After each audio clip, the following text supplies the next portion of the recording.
সুপ্রিয় ক্লাস 12 অর্থাৎ তৃতীয় সেমিস্টার ছাত্রছাত্রী বন্ধুরা, তোমাদেরকে আমাদের এনজয় এক্সাম ইউটিউব চ্যানেলে স্বাগত জানাই। তৃতীয় সেমিস্টার পরীক্ষা বাংলা নমুনা প্রশ্নপত্র বোর্ডের তৈরি এবং বোর্ডের নির্দেশিকা মেনে বাংলা নমুনা প্রশ্নপত্র নিয়ে আজকের আমাদের বিশেষ ভিডিও। 40 নম্বরের শর্ট কোশ্চেন তোমাদের এমসিকিউ থাকবে এই তৃতীয় সেমিস্টার পরীক্ষায়। আর এই পরীক্ষায় ফুল নাম্বার পেতে হলে ভিডিওটা সম্পূর্ণ শেষ পর্যন্ত দেখতে থাকো। এখানে যে সমস্ত প্রশ্নগুলো তোমাদের সাথে আলোচনা করা হবে তা প্রত্যেকটি প্রশ্ন কিন্তু অত্যন্ত গুরুত্বপূর্ণ এবং বাছাই করা প্রশ্ন উত্তর সহ আলোচনা করব, তাই তোমাদের সময় নষ্ট একেবারেই হবে না এবং প্রশ্নগুলো অত্যন্ত গুরুত্বপূর্ণ, তাই তোমাদের প্র্যাকটিস কিন্তু হয়ে যাবে। Because practice makes man perfect. যদি ভালো রেজাল্ট করতে চাও তৃতীয় সেমিস্টারে, তাহলে অবশ্যই চ্যানেলে নতুন হলে চ্যানেলটি সাবস্ক্রাইব করার মাধ্যমে আমাকে তোমরা ফ্রেন্ড হিসেবে বানিয়ে নিতে পারো। তো তোমাদের সাথে রয়েছে আমি সুরজিৎ কর্মকার, তোমাদের সুরজিৎ স্যার। তো চলো 40টার মধ্যে তোমরা কতগুলো পারছো অবশ্যই কমেন্ট করে জানাবে। তো প্রথম প্রশ্ন দেখো, পশ্চিমবঙ্গে ভলিবল খেলা শুরু হয় কত সালে? তো 4টে অপশানের মধ্যে তোমরা আন্দাজে দেখো কোনটা পারছো।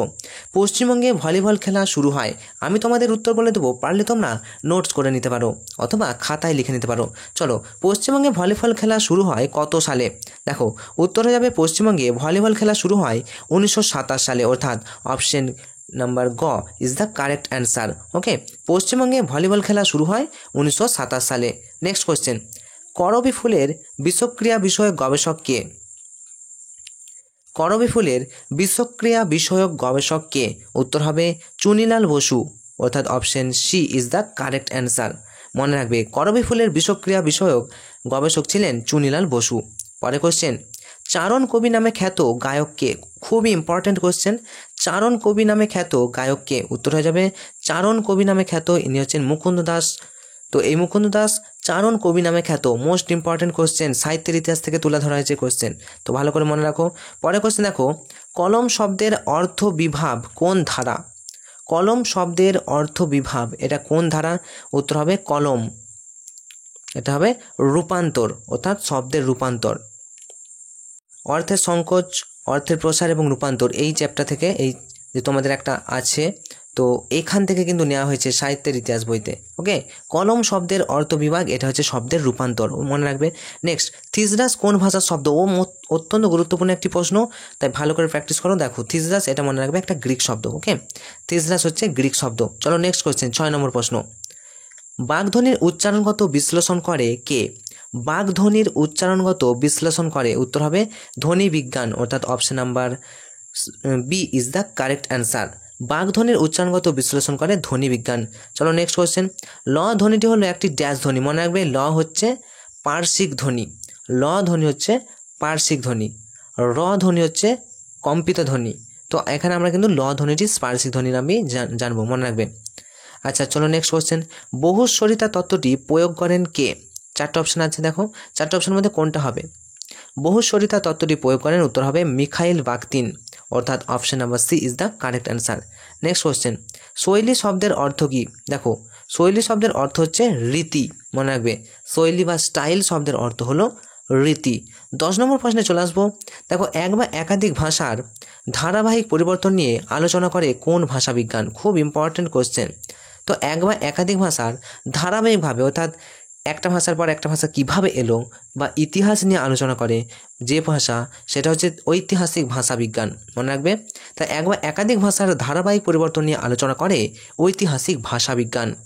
চলো নেক্সট কোয়েশ্চেন, 11 নম্বর প্রশ্ন, ভাষা শিক্ষার ক্ষেত্রে চমস্কি কি বলেন?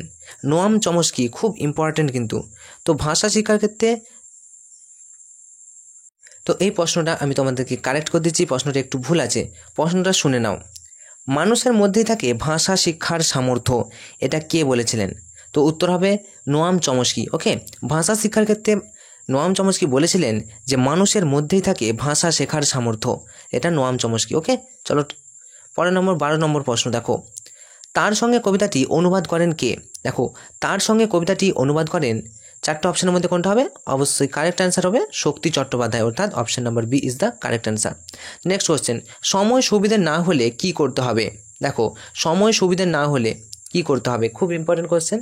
তো দেখো যে কবিতার যে লাইন আছে সেখানে কি আছে? সমঝে পার হতে হবে, অর্থাৎ option number B is the correct answer. 14 নম্বর প্রশ্ন, দুর্পথের বড় ছেলের নাম কি? তো পোড়রাজ গল্প থেকে নেওয়া হয়েছে। তো দুর্পথের বড় ছেলে ছিল, উত্তর হবে আনন্দ।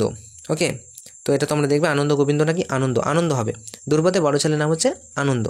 তো নেক্সট কোয়েশ্চেন চলে আসবো, ব্রাহ্মণ শব্দটির অর্থ কী? দেখো চারটে অপশন রয়েছে, চারটে অপশনের মধ্যে কী হবে? ব্রাহ্মণ শব্দের অর্থ হয়ে যাবে, উত্তর হবে অপশন নাম্বার ডি, অর্থাৎ ব্রাহ্মণ গ্রন্থ। নেক্সট, বাংলা ভাষা প্রবন্ধটি কী জাতীয় রচনা? দেখো চারটে অপশন রয়েছে, চারটে অপশনের মধ্যে কী হবে? বাংলা ভাষা প্রবন্ধটি, উত্তর হবে এটা একটা পত্র প্রবন্ধ। ঠিক তো, স্বামী বিবেকানন্দের লেখা একটি পত্র প্রবন্ধ হচ্ছে বাংলা ভাষা প্রবন্ধ, মনে রাখবে। তাহলে উত্তর হবে option number B is the correct answer. Next, গোদাই লস্করি চাল কোন ভাষার বৈশিষ্ট্য? অত্যন্ত গুরুত্বপূর্ণ একটা প্রশ্ন কিন্তু এটা। গোদাই লস্করি চাল কোন ভাষার বৈশিষ্ট্য? মনে রাখবে এটা হচ্ছে সংস্কৃত ভাষা, অর্থাৎ option number D is the correct answer. গোদাই লস্করি চাল এটি সংস্কৃত ভাষার একটি বৈশিষ্ট্য। পরের কোশ্চেন 18 নম্বর প্রশ্ন দেখো, বাংলা ভাষা প্রবন্ধটি কোন গ্রন্থে সংকলিত? চারটে অপশন রয়েছে, কোন গ্রন্থ? খুব ইম্পর্টেন্ট, বাংলা ভাষা স্বামী বিবেকানন্দের লেখা, এটি ভাববার কথা এর মানে গ্রন্থের অন্তর্গত, ভাববার কথা। ঠিক আছে, আর উদ্বোধন পত্রিকায় কিন্তু প্রকাশিত। বাংলা ভাষা প্রবন্ধটি ভাববার কথা, মনে রাখবে, খুব ইম্পর্টেন্ট কোশ্চেন। চলো নেক্সট কোশ্চেন 19 নম্বর প্রশ্ন, কবি নবনীতা দেবসেনের জন্ম হয়েছিল কত সালে? দেখো, কবি নবনীতা দেবসেনের জন্ম হয়েছিল, চারটে অপশন রয়েছে, চারটে অপশনের মধ্যে কী হবে? উত্তর হয়ে যাবে অপশন নাম্বার ডি, অর্থাৎ 1938 খ্রিস্টাব্দে কবি নবনীতা দেবসেনে কিন্তু জন্মগ্রহণ করেছিলেন। চলো নেক্সট কোশ্চেন, দিগ্বিজয় যাওয়ার জন্য কে সাজিয়ে দিলেন? দেখো চারটে অপশন রয়েছে, চারটে অপশনের মধ্যে কোনটা হবে? আশা করি বুঝতে পেরে গেছো। দিগ্বিজয় যাওয়ার জন্য দুয়োরানি কিন্তু সাজিয়ে দিয়েছিল, অর্থাৎ option number B is the correct answer. চলো নেক্সট কোশ্চেন, আকাশে পুষ্পক আর সপ্তডিঙা সাজে সিন্ধু জলে, পুষ্পক কি? সবাই জানো পুষ্পক একটা রথের নাম। তা চারটে অপশন আছে, উত্তর হবে অপশন নাম্বার এ, পুষ্পক রথ। চলো নেক্সট কোশ্চেন, দিগ্বিজয় রূপকথা কবিতাটি কার লেখা? দেখো, দিগ্বিজয় রূপকথা কবিতাটি কার লেখা? 22 নম্বর প্রশ্নের সঠিক উত্তর হয়ে যাবে অপশন নাম্বার ডি, অর্থাৎ নবনীতা দেবসেন। একদম ঠিক বলেছ, দিগ্বিজয় রূপকথা কবিতাটি নবনীতা দেবসেনের লেখা। তো কে কোনগুলো, মানে কে কোন কবিতা বা গদ্যগুলো লিখেছে সেগুলো কিন্তু মনে করে যাবে, এরকম একটা প্রশ্ন চলে আসতে পারে। ভ্যান গঘের ধর্ম ছিল উন্মাদনা, তো ভ্যান গঘ ছিলেন একজন ড্যাশ, খুব ইম্পর্টেন্ট কোশ্চেন। 23 নম্বর প্রশ্নের সঠিক উত্তর হয়ে যাবে অপশন নাম্বার বি, অর্থাৎ চিত্রশিল্পী। ভ্যান গঘ ছিল কিন্তু চিত্রশিল্পী। পরের কোশ্চেন দেখো, লেনিনের ধর্ম কী ছিল? লেনিনের ধর্ম খুব ইম্পর্টেন্ট একটা ধর্ম, কবির ধর্ম কি, লেনিনের ধর্ম কি, এরকম একটা মানে প্রশ্ন তোমাদের চলে আসার মতো একটা প্রশ্ন। তো লেনিনের ধর্ম কি? মনে রাখবে, উত্তর হয়ে যাবে লেনিনের ধর্ম ছিল নতুন পতাকা, অর্থাৎ option number A is the correct answer. Next, কবিরের ধর্ম কী ছিল? কবিরের ধর্ম ছিল, কবির তো সত্যের ধর্ম, সত্য, তাহলে option number B is the correct answer. কবিরের ধর্ম ছিল সত্যের ধর্ম। নেক্সট 26 নম্বর প্রশ্ন, আদরিণী মারা যাওয়ার পর মুখুজ্জে মহাশয় কতদিন ছিলেন? তো চারটে অপশনের মধ্যে কোনটা হবে? দেখো, উত্তর হবে 2 মাস। 2 মাস কিন্তু আদরিণী মারা যাওয়ার পর মুখুজ্জে মহাশয় আর 2 মাস কিন্তু বেঁচে ছিলেন। চলো নেক্সট কোশ্চেন দেখো, না গরুর গাড়িতে চড়ে আমি যাব না উক্তিটি দ্বারা কোন মানসিকতা মানে প্রকাশ পায়? দেখো চারটে অপশন হচ্ছে, আভিজাত্যের গৌরব, তারপরে তোমাদের দাম্ভিকতা, ঈর্ষাপরায়ণতা, মানে উগ্রতা। তো এই চারটে অপশনের মধ্যে কী হবে? না আমি গরুর গাড়ি করে যাব না, এই উক্তিটি দ্বারা আভিজাত্যের গৌরব কিন্তু প্রকাশিত পায়। চলো নেক্সট কোশ্চেন 28 নম্বর প্রশ্ন, চৈত্র সংক্রান্তিতে কোথায় মেলা হয়? দেখো চারটে অপশন রয়েছে, উত্তর হয়ে যাবে বামুনঘাটে। চৈত্র সংক্রান্তিতে বামুনঘাটে মেলা হয়, বামুনহাটে। ওকে, নেক্সট কোশ্চেন, হাইকোর্ট পর্যন্ত লড়তে গিয়ে মুখুজ্জে মহাশয়ের কত টাকা খরচ হয়েছিল? দেখো চারটে অপশন দেখতে পাচ্ছ, চারটে অপশনের মধ্যে কী হবে? খুব ইম্পর্টেন্ট কোশ্চেন, দেখো 1700 টাকা, মনে রাখবে option number B is the correct answer. 1700 টাকা কিন্তু খরচ হয়ে গেছিলো মুখুজ্জে মহাশয়। পরের কোশ্চেন, পাড়ার জুনিয়র উকিলদের নাম কী ছিল? পাড়ার জুনিয়র উকিলের নাম কি ছিল? উত্তর হবে কুঞ্জ বিহারী বাবু, অর্থাৎ option number B is the correct answer. 31 নম্বর প্রশ্ন দেখো, মেজবাবুর বাড়ি কোথায় ছিল? তো মেজবাবুর বাড়ি ছিল পীরগঞ্জ, পীরগঞ্জে ছিল মেজবাবুর বাড়ি। 32 নম্বর প্রশ্ন, বিভাজ্য ধ্বনির অপর নাম কি? খুব ইম্পর্টেন্ট একটি কোশ্চেন, বিভাজ্য ধ্বনির অপর নাম হচ্ছে খণ্ডধ্বনি, অর্থাৎ option is the correct answer. পডরাজ গল্পটি তর্জমা করেছেন কে? পডরাজ গল্পটি তর্জমা করেছেন সুনন্দন চক্রবর্তী। এই তর্জমা কথার অর্থ হচ্ছে অনুবাদ করা। ওকে, তাই পডরাজ গল্পটি বাংলায় অর্থাৎ অনুবাদ করেছেন সুনন্দন চক্রবর্তী, অর্থাৎ option number B is the correct answer. পরে কোশ্চেন, আদরণী গল্পের মোট পরিচ্ছেদ কটি? দেখো আদরণী গল্পের পরিচ্ছেদ এটাও কিন্তু খুব ইম্পর্টেন্ট, তো মনে রাখো 7টি পরিচ্ছেদ ছিল, অর্থাৎ option number A is the correct answer. 35 নম্বর প্রশ্ন, পডরাজ গল্পটি অনুবাদ করেন কে? দেখো পোডরাজ গল্পটি অনুবাদ করেন এটা হচ্ছে সুনন্দন চক্রবর্তী, এটা কিন্তু রিপিটেড কোশ্চেন। পোডরাজ গল্পটি অনুবাদ করেছেন সুনন্দন চক্রবর্তী, আশা করি পেরেছো। পরে কোশ্চেন কোথায় কাক চেঁচিয়ে ওঠে? দেখো কাক চেঁচিয়ে ওঠে, চারটে অপশনের মধ্যে কোনটা হবে? ছাদের কার্নিশ, অর্থাৎ option number B is the correct answer. Next question 37 নম্বর প্রশ্ন। হয়ে গেল পোডরাজ রোদে বেরোয় না, পোডরাজ কতদিন রোদে বেরোয়নি?